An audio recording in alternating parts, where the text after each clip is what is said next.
வேலையில யாத்ராகமம் 3:5 யாராவது ஒருத்தர் எடுத்து வாசிப்போமா?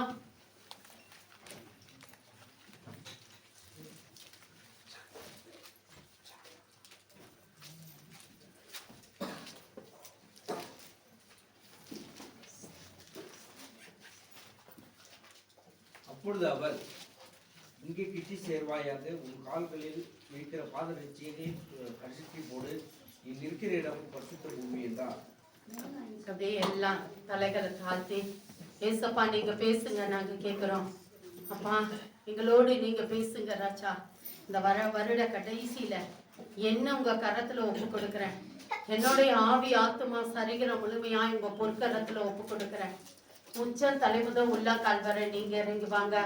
உங்க வல்லமை கடந்து வரட்டும், உங்க பயர் கடந்து வரட்டும் ராஜா. இது ஜனங்களுக்குள்ள இந்த வார்த்தை கிரிய செய்யணும் ராஜா. இந்த வருட கடைசியில இந்த ஜனங்களுக்குள்ள கத்தாவே இந்த வார்த்தை கிரிய செய்ய உதவி செய்யும். என்னை மறைத்து நீங்க வெளிப்படுங்க ராஜா. உங்க வல்லமல்ல கரத்துல என்னை அர்ப்பணித்து ஜெபிக்கிறேன். நீங்க பொறுப்படுங்க, வழி நடத்துங்க. இயேசுவின் இன்ப நாமத்தில் ஜெபிக்கிறேன் எங்கள் ஜீவனுள் நல்ல பிதாவே, ஆமென். இங்க தேவன் சொல்லப்படுற காரியம் பார்த்தா, அப்பொழுது அவர்கள் இங்கே கிட்டி சேராயாக உன் கால்களில் இருக்கிற பாதரட்சைய கழட்டி போடு, நீ நிற்கிற பூமி பரிசுத்த பூமின்னு ஆண்டவர் சொல்றாரு. நம்ம எதெல்லாம் இந்த வருட கடைசியில கழட்டி போடணும், நம்மளை விட்டு எதெல்லாம் எடுக்கப்படணும், நம்ம பரிசுத்தம் உள்ளவர்களாய் காணப்படணும். நம்ம இந்த நேரத்துல தேவ சமூகத்துல இங்க காத்து கிடக்கிறோம். அந்த வேலையில நம்ம ஆசீர்வாதம் உள்ளவர்களாய் மாறணும்னா நம்ம எதெல்லாம் கழட்டி போடணும்னா, முதலாவது நமக்குள்ள இருக்கிற பாதரட்சைய கழட்டி போட சொல்றாரு. தேவன் சொல்றாரு, இது நீ நிற்கிற இடம் எப்படியாப்பட்ட இடம்? பரிசுத்தம் உள்ளது. அந்த பரிசுத்தம் உள்ள இடத்துல நம்ம எப்படி இருக்கணும்? பரிசுத்தம் உள்ளவர்களா காணப்படணும். முதலாவது நம்மளுடைய பாதரட்சைய கழட்ட சொல்றாரு. ஏன்னு கேட்டா, பரிசுத்த ஆவியானவர் நம்ம மத்தியில கிரியை செய்யும் பொழுது நமக்குள்ள இருக்கிற அந்த பாதரட்சைனா வேண்டாத காரியங்களை எல்லாம் தேவ சமூகத்தை விட்டு தேவனுடைய உடன்படிக்கை செய்திருக்கோம். நம்ம தேவனோடு நெருங்கி இருக்கிறோம். ஆனா நமக்குள்ள என்னன்னா அநேக காரியங்கள் இன்னும் நம்மளை சூழ்ந்து கொண்டே இருக்கிறது. நிறைய நேரங்கள்ல இந்த வருட கடைசியில நம்ம ஒரு பொருத்தனை செய்வோம். ஏன்னா இந்த காரியத்தெல்லாம் நான் விட்டுருவேன், அதிகமா ஜெபிப்பேன், அதிகமா வேதம் வாசிப்பேன், தேவனுக்காக எதையா செய்வேன், ஊழியம் செய்வேன் அப்படின்னு சொல்லி நம்ம பொருத்தனை செஞ்சிருப்போம். ஆனா அந்த பொருத்தனை 1 மாசம் நடக்கும், 2 மாசம் நடக்கும், 3 மாசம் நடக்கும். 4வது மாசம் அது இருக்கிற இடம் தெரியாத, அது தடம் தெரியாத போயிடும். ஆனா இந்த வருடத்துல நம்ம அப்படி இருக்கிறவர்களா காணப்படக்கூடாது. தேவ சமூகத்துல எதெல்லாம் விட சொல்றாரோ அதெல்லாம் விட்டணும், எதெல்லாம் தூக்கி போடுன்றாரோ அதெல்லாம் தூக்கி போடணும். அடுத்ததாக முதலாவது நம்ம கழட்டி போட வேண்டியது பாதரட்சையை கழட்டி போடணும். தேவ சமூகத்துல நம்ம பரிசுத்தத்தை காத்து கொள்ளவர்களா காணப்படணும். அடுத்ததா யோசுவா 5:15 யாராவது வாசிப்போமா?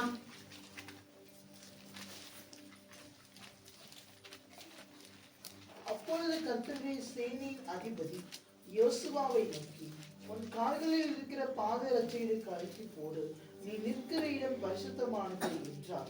யோசுவா அப்படியே செய்தான். யோசுவாக்கு என்ன சொல்றாரு? நிற்கிற இடத்துல பாதரட்சைய கழட்டி போடுன்றாரு. மறுபடியுமா நம்ம இடத்துல சொல்றாரு, பரிசுத்தத்துல நம்ம காத்து கொள்ளணும்னு. பரிசுத்தம் நமக்குள்ள வேணும்னா நம்மளுடைய வேண்டாத பாவங்கள், சாபங்கள், வேண்டாத காரியங்கள், எத்தனையோ காரியங்கள், கண்களினால பாவம், காதுகளினால பாவம், வாய்களினால பாவம், கைகளினால பாவம் செய்கிறவர்களா நம்ம காணப்படுறோம். அந்த பாவத்தை விட்டு உங்களை என்னையும் இந்த வேலையில தேவன் வெளியே வர சொல்றாரு. நம்ம அந்த 2வது முதலாவது யாத்ராகம் 3:5 படி நம்ம பரிசுத்தம் பண்ணி கொள்ளணும். 2வது பார்த்தோம்னா யோசுவா 5:15 படி நம்மளை பரிசுத்தம் பண்ணி கொண்டு நம்மளுடைய பாதரட்சையை கழட்டி போடணும். அடுத்ததாக யாத்ராகம் 4:1 வாசிப்போமா?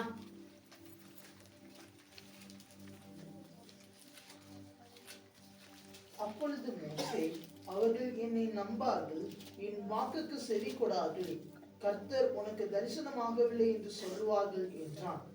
நமக்கு தரிசனமாகணும். 2வது தேவன் என்ன செய்யணும்? நம்ம பாதரட்சைய கழட்டி போட்டு பரிசுத்தம் உள்ளவர்களா இருந்தோம்னா தரிசனத்தை நம்ம என்ன செய்ய முடியும்? பார்க்க முடியும். அதே 3 வாசிப்பா. அதை தரையிலே போடு என்றார். அவன் அதை தரையிலே போட்டபோது அது சர்ப்பமாயிற்று. மோசே அதற்கு விலகி ஓடினான்.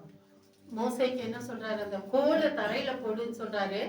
எல்லா சர்ப்பங்களையும் விழுங்குற எல்லாம் அந்த அதே மந்திரவாதியும் என்ன செய்யறான்னா அந்த கோலை தரையில போடுறான். போட்ட உடனே என்ன ஆகுதுன்னா எல்லாருக்கும் மோசை போட்ட மாதிரியே அந்த கோலும் என்ன செஞ்சிருது? சர்ப்பமா மாறிடுது. மந்திரவாதி போட்ட கோலும் சர்ப்பமா மாறிடுச்சு அந்த கோலை கீழே போட்டோன்னே. அப்போ ஆண்டவர்கிட்ட சொல்றான், என்னுடைய கோலும் சர்ப்பமாயிருச்சே, அவங்களோட கோலும் சர்ப்பமாயிருச்சே அப்படின்னு சொல்லி கேட்கும் போது ஆண்டவர் சொல்றாரு, உன்னுடைய கோல் எல்லா சர்ப்பங்களையும் விழுங்கி போடும்னு. நம்ம பரிசுத்தத்துல காத்து கொள்ளும் போது நம்மளுடைய ஜெபத்தை கேட்டு நம்ம இந்த உலகத்துல எப்படியாப்பட்ட காரியங்கள் எல்லாம் நம்ம மேற்கொள்ளணுமோ அந்த காரியங்கள் எல்லாம் இந்த புதிய வருடத்துல தேவன் மேற்கொள்ளக்கூடிய கிருபைய உங்களுக்கும் எனக்கும் கொடுக்க வல்லவராய் இருக்கிறார். அடுத்தபடியாக நம்ம வாசிக்க போறது என்ன என்றால், நம்மளுடைய இந்த காரியங்கள்ல இருந்து நம்ம வெளியே வர வேண்டும் என்று சொன்னா லூக்கா 5:4 வாசிப்போமா?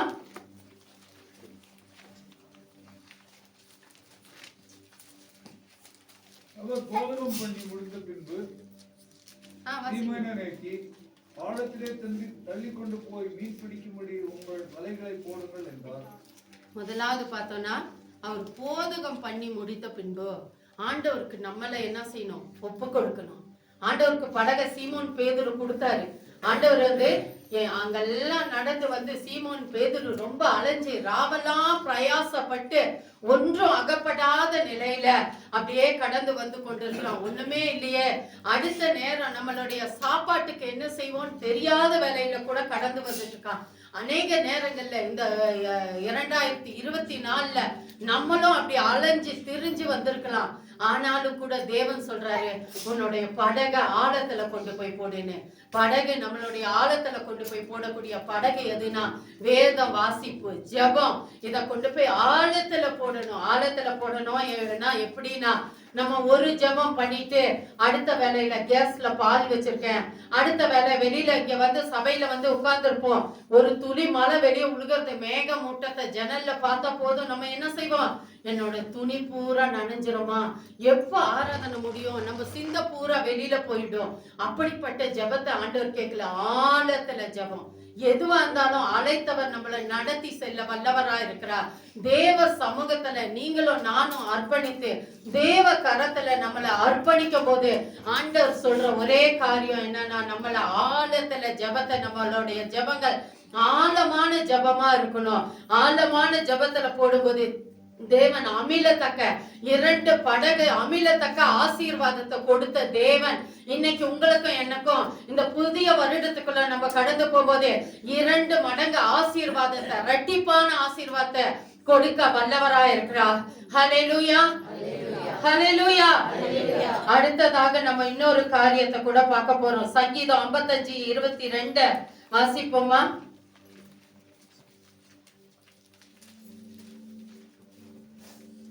கர்த்தர் மேல் உன் பாரத்தை வைத்து விடு, அவர் உன்னை ஆதரிப்பார், நீதிமானை ஒருபோதும் தள்ளாட விட்டார். கர்த்தர் மேல நம்ம பாரம் இருக்கணும். நம்மளுக்கு இன்னைக்கு யார் மேல இருக்கு பாரம்?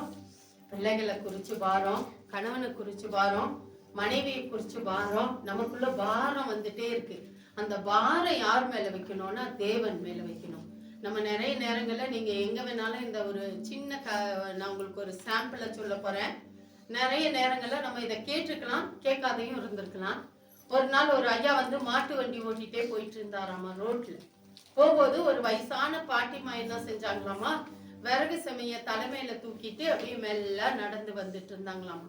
சரியான வெயிலா இருந்துச்சாமா. அந்த பாட்டி மெதுவா நடக்கிறத பார்த்து அந்த ஐயா முன்னாடி மாட்டு வண்டி ஓட்டிட்டு போய் கொஞ்சம் முன்னாடி போய் இப்படி பார்த்தாராமா. அந்த அம்மா தலைமையில விறகு செம இருந்துச்சாமா. அப்போ அந்த வண்டியை நிறுத்திட்டு அந்த அம்மாவை சொன்னாராம், அம்மா ஏறி மேல உட்காந்துக்கோங்க அப்படின்னு சொன்னாங்களாமா.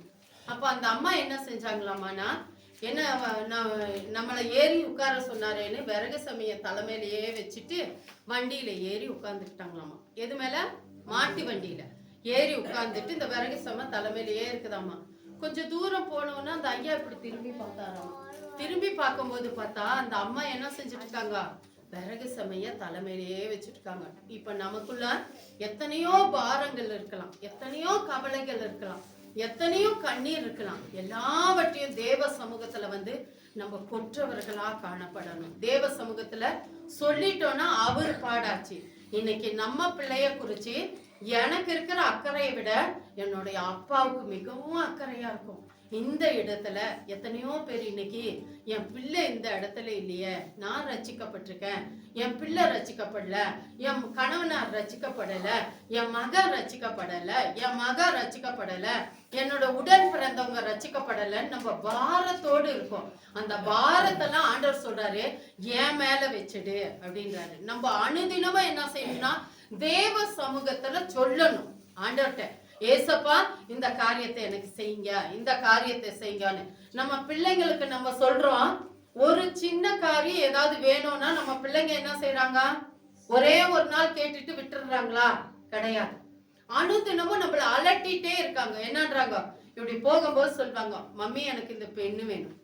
திருப்பி வரும்போது நம்ம டவுனுக்கு போயிட்டு வந்திருப்போம், மம்மி பெண்ணு வாங்கிட்டீங்களா? இல்லப்பா மறந்துட்டேன். திரும்பி விட்டுருவாங்க. திரும்ப இன்னைக்கு நாளைக்கு நம்ம போகும்போது என்னன்னு பெண்ணு வாங்கிட்டு வாங்கன்னு போகும்போது சொல்லுவாங்க, வரும்போது நம்ம மறந்துட்டு வந்துருவோம். இப்படியே நம்மள அலட்டிட்டே இருக்கிறத பார்த்து காசு இருக்குதா இல்லையா நம்ம பிள்ளைங்களுக்கு தெரியாது. ஆனா அவங்கள நம்மள அலட்டும் பொழுது நம்ம என்ன செஞ்சிடறோம், சீக்கிரமா காசு இல்லைன்னாலும் கடன் வாங்கி கொடுத்துடுறோம். அப்படிப்பட்ட சூழ்நிலைக்குள்ள நம்மளே இருக்கும்போது ஆண்டவரை நீங்களும் நானும் தினம் அலற்றவர்களா காணப்படணும். அலற்றுறது எப்படின்னா அதிகாலையில தேவனை தேடணும். நம்ம சபையில குறைஞ்சது 4 வருஷமா நான் அதிகாலை ஜெபம் நடத்திட்டு இருக்கேன். 5 மணில இருந்து 6 மணி வரைக்கும் ஜெபம் நடத்துறேன். அநேகர் கலந்து கொள்றீங்க, அநேகர் கலந்து கொள்ளல. ஆனா இத நானும் நிறைய முறை எல்லார்கிட்டயும் இதை ரிக்வெஸ்ட் பண்ணி கேட்டுட்டேன், கண்டிச்சும் சொல்லிட்டேன், கோபமாவும் சொன்னேன், அன்பாவும் சொன்னேன். ஆனா ஒரு சிலர் அந்த ஜெபத்துல கலந்துக்கிறதே இல்லை. இன்னைத்துல இருந்து ஒரு முடிவெடுங்க. அதிகாலையில் ஆண்டவர் சொல்றாரு, அதிகாலையில என்ன தேடுன்னு இருக்கிறாரு. அப்ப அதிகாலையில் இருட்டோடு நான் தேடுனா ஆண்டவர் நமக்கு ஆசீர்வாதத்தை தருவார். நிறைய நேரங்கள்ல நான் சொல்லும் போது இன்னைக்கு இப்போ என்னோட அந்த அதிகாலை ஜபத்துல ஜெபிக்கிறவங்கள இப்ப எழுப்பி சாட்சி சொல்லுனா எத்தனையோ காரியங்களை சொல்லுவாங்க. ஒரு சிலர்லாம் பார்த்தோம்னா நான் 5 மணிக்கு கூப்பிடும் போதே என்ன செய்வாங்கன்னா ஸ்தோத்திர பலி சொல்லிட்டு இருப்பாங்க. ஒரு சிலர் என்ன சொல்வாங்கன்னா அப்பதான் எழும்பி அதுக்கப்புறம் அவங்கள ஆயத்தமாக்கி அந்த ஜபத்துல கலந்து கொள்ளுவாங்க.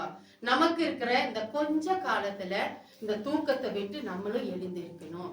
அப்பதான் நம்ம இருக்க பூமி எப்படியாப்பட்ட பூமி, பரிசுத்தம் உள்ள பூமி. நம்மளுடைய பாதரட்சையை கழட்டி நம்ம பரிசுத்தம் உள்ள பூமிக்குள்ள போகணும்னா அதிகாலையில தேவனை தேடணும், நம்ம பரிசுத்தத்துல காணப்படணும், நம்மளுடைய ஜெபம் ஆழத்துல போகணும், நம்மளுடைய காரியங்கள்ல நம்மளுடைய பாரங்கள் எல்லாம் இயேசு சாமி கிட்ட அந்த பாரத்தெல்லாம் சொல்றவர்களா நீங்களும் நானும் காணப்படும் பொழுது ஆண்டவர் இந்த புதிய வருடத்தை ஆசீர்வதித்து ஆண்டவர் உங்களுடைய எண்ணங்கள் என்னவோ, உங்க திட்டங்கள் என்னவோ, உங்க தீர்மானம் என்னவோ அந்தபடி தேவன் உங்களையும் என்னையும் நடத்த வல்லவராய் இருக்கிறார். ஹல்லேலூயா, ஹல்லேலூயா. இந்த வேலையில கூட நம்ம இப்ப எல்லாம் ஒரு தரைகளை தாழ்த்தி என்ன சொல்ல போறோம்னா, ஏசப்பா என்னுடைய பாத ரட்சைய நான் கலட்டிட்டேன், என் பாத ரட்சைய கலட்டி நான் பரிசுத்தம் உள்ள இடத்துல காணப்பட என் தேவன் எனக்கு உதவி செய்யுங்க. என்னுடைய கத்தாவே, என்னுடைய பாரங்களை கத்தாவே நான் ஆழத்துல தள்ளி கொண்டு போய் போடுறப்பா. என்னுடைய எல்லா காரியங்களும் கத்தாவே வெறுமையா நான் வந்திருக்கேன். நான் ரெட்டிப்பான ஆசீர்வாதத்தோடு இந்த பகுதியில இருந்து நான் கடந்து போகும்போது ரெட்டிப்பான ஆசீர்வாதம் எனக்கு வேணும். அடுத்தது ஏசப்பா என் கவலை, கண்ணீர், துக்கம், போராட்டம் எல்லாத்தையும் உங்க மேல வச்சுட்டேன் ஏசப்பா. இனி நான் அதை குறிச்சு கவலைப்பட மாட்டேன். என் தேவன் அதை தப்ப வைக்க என் தேவன் எனக்கு வல்லவராய் இருக்கிறார். அது மாத்திரம் இல்ல, நம்மளுடைய எல்லா காரியங்களுக்கு மேலாக நான் அதிகாலையில இருட்டோட மரியாதை போல இயேசுவை தேடுகிறவர்களா நானும் மாறுவேன், என்னை சுற்றி உள்ளவர்களையும் மாற்றுவேன் என்று சொல்லி இந்த காலை வேளையில இந்த இரவு வேளையில ஒரு பொருத்தனையோடு கூட இந்த இரவுல ஜெபிப்போமா. ஸ்தோத்திரம் ராஜா, ஸ்தோத்திரம் ராஜா. ஏசப்பா மக்கு ஸ்தோத்திரம். ஏசு ராஜாவே மக்கு ஸ்தோத்திரம். ஏசு தெய்வமே மக்கு ஸ்தோத்திரம் ஐயா. நாங்க கேட்ட வசனத்தின்படி கர்த்தாவே எங்கள் ஒவ்வொருவரையும் நீங்க நடத்த போற தயவுக்காய் ஸ்தோத்திரம். பரிசுத்த ஆவியானோட கரத்துல ஒப்பு கொடுத்து ஜெபிக்கிறோம். நீங்க பொறுப்படுங்க, வழி நடத்துங்க. இயேசுவின் இன்ப நாமத்தில் ஜெபிக்கிறேன் எங்கள் ஜீவனுள்ள நல்ல பிதாவே.